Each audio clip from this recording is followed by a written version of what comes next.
So today we're really going to dig into this whole AI and math education thing. Yeah, We've got this article here, and it's saying AI might actually be the key to changing how we learn and teach math. absolutely. Yeah, and it's interesting because it's not just like some far off thing. Right. This article highlights some things that are already being used in classrooms. Which is pretty cool. And it starts off by talking about something I think we all know too well, math anxiety. Oh, yeah. That feeling you get when you've got a page full of equations and you're just like, oh no. It's a real thing, and it really does prevent a lot of people from engaging with math the way that they could. Holy. But what I find really exciting is how AI can actually act as this, like, super patient tutor. Oh, yeah. You know, always there, no judgment, just kind of helps you along at your own pace. And it's not just about making you feel better, right?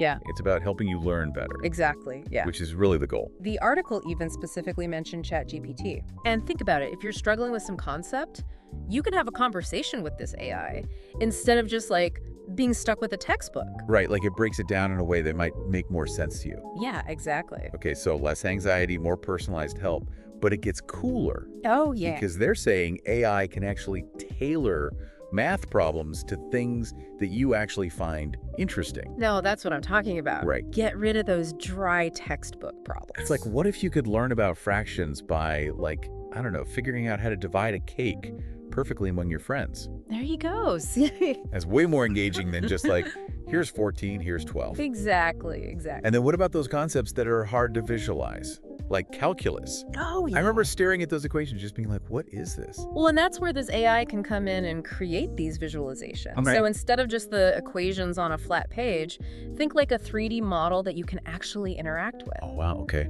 Yeah, they even talk about GeoGebra, which is a tool that does this. So we're talking about taking something that was very difficult to grasp and making it almost like, oh, now I get it. Yeah, exactly. And that changes everything. So we've got conquering that math anxiety, making it more engaging.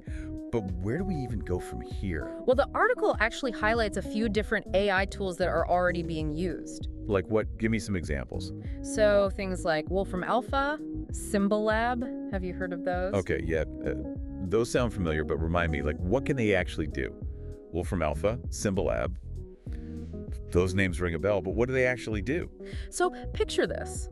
It's like having a math whiz on call, like 24/7, right? Yeah. That's basically what these tools are. Okay. They can handle these super complicated problems. Right. But the cool part is they don't just give you the answer. Oh, so it's not about just getting the answer. No. It's about, like, understanding how you get there. Exactly. It's Got it. all about those steps. The process. Yeah, they break it down step by step. Yeah. Oh, cool. So it's almost like having that tutor there. Exactly, guiding you through each step of the logic. Okay. And that can be huge, especially for visual learners.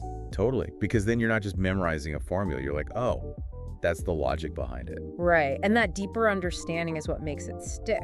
Yeah, for sure. I remember we were talking about GeoGebra earlier. Yeah. That's another one that's all about bringing those visuals in. Right. The one where you can, like, build shapes and stuff. Exactly. I could see how that would make geometry way more fun. Right, because it's one thing to read about triangles and angles, Right. but it's another thing to like actually build them virtually. It's like the difference between, like, reading sheet music and playing an instrument. Exactly.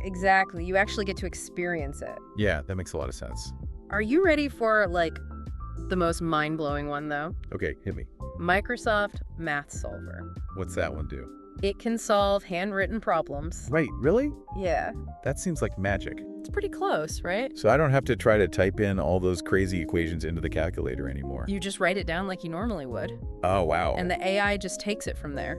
That's got to be huge for students who, like, maybe struggle with the more technical side of things. Absolutely. It just makes it so much more accessible. And again, it's not just about getting that answer, it still gives you those steps. Oh, And it can even like recommend practice problems to help solidify it. so we've gone from AI being a tutor to AI being this, like, multi-tool that can do all these different things for you. It really can. Makes me wonder what else we haven't even thought of yet. It's pretty amazing, but then the article kind of takes it a step further. Okay, where does it go? It starts talking about how learning the math behind AI can actually make math more engaging. Oh, so you're saying, like, instead of being afraid of, like, the higher level math, you kind of lean into it. Yeah, embrace it, you know? Because instead of just like Linear algebra, calculus, statistics, all these things that seem kind of intimidating. Yeah, kind of scary. Right. What if you thought about them as the tools that are driving all this cool AI stuff? So instead of it just being equations in a textbook, it's like, oh, this is how self-driving cars work. Exactly. This is how, like, facial recognition software works. There you go. That's pretty cool. Right. It becomes much more relevant. Yeah, suddenly it's like you're learning the secret language of the future. Right. And when you can connect those knots, it makes it way more interesting to learn. For sure. But of course, with any new technology, there are always those things we gotta consider. Especially in a classroom setting. Exactly. And the article talks about this too. Like what? Well, for one, data privacy. Right, because we're essentially giving these AI tools access to how our brains work. Yeah, how we learn, what we're good at, what we're not good at. And is that necessarily a bad thing? And is that necessarily a bad thing? Well, that's the big question, right? Yeah. It's like we have this amazing opportunity to personalize learning in a way we never could before. Right. Like, imagine if AI could spot those little misunderstandings someone has before they turn into, like, big problems later on. Okay. But to do that, it needs information. Yeah, it's like walking that tightrope between, wow, this is really cool, and also making sure we're protecting what's important. Exactly. It kind of reminds me of when the internet first became a thing. Oh, yeah. It was like all this potential, Sure. but we had to figure out the whole, like, online safety aspect as we went. Right, exactly. And it's the same kind of thing here, I think. Okay. It's not about being afraid of AI, it's about, like, how do we use it responsibly? Right. And the article really stresses the importance of choosing tools from developers who get that, who prioritize things like data security and are transparent about what they're doing with that information. So, like, do we know where our data is going, what's happening to it, that kind of thing? Yeah, exactly. That's all got to be clear because we need to know that it's being used responsibly. And what about students becoming too reliant on it? Yeah, I see what you're saying. It's like, I remember when GPS first came out, suddenly I, like, forgot how to get anywhere without it. Right. Could that happen with, like, critical thinking? It's a valid concern. Are we trading, like, long-term skills for a quick fix right now? Yeah. And the article emphasizes that AI should be a tool, not a replacement. Good. Like, it needs to empower students, not do the thinking for them. Gotcha. So it's about finding that balance. Exactly. Where AI is helping but not, like, completely taking over. Yes, and the article talks about finding that sweet spot where AI is like this awesome partner for teachers. Okay. Where it's supporting what they're doing, helping them be even more effective. So it's less about the AI solving all the problems and more about it helping us become better problem solvers. Exactly. Yeah. It's all about understanding. Right. Like, think about a calculator, right? It can give you an answer super fast, but if you don't understand the how and the why behind it. Right, then what's the point? Exactly. You can't apply that knowledge in different situations. It's about having that deeper understanding. Yes, and that's what really matters in the long run. This is really making me think about how we approach education as a whole. Yeah, me too. It feels like we're at this point where things could really change. Absolutely. We're just starting to scratch the surface of what AI can do. It's not just about making math less scary, although that's definitely a good thing, but it's bigger than that.